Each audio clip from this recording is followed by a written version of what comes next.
Cameraman बद्दल फार कमी बोललं जातं. कॅमेरामॅनचं काम फक्त कॅमेरा फिरवणं नाही, तर तो क्षणांचा शिल्पकार आहे. खेळाडूंच्या पडणाऱ्या घामाच्या थेंबाला, बॅटच्या स्पार्कला, ते चेंडू हवेत झेपावणाऱ्या चेंडूला टिपण्याचं काम करतो तो म्हणजे कॅमेरामॅन.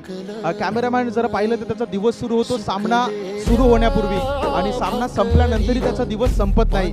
कधी 10 किलोचा कॅमेरा खांद्यावरती घेऊन, कधी तासोन तास स्टँडवरती बसून, कधी जर आपण पाहिलं तर भावनिक क्षण टिपायचे, कधी जलद ॲक्शन, या सर्वांना जोडून तो एक फ्रेम तयार करतो.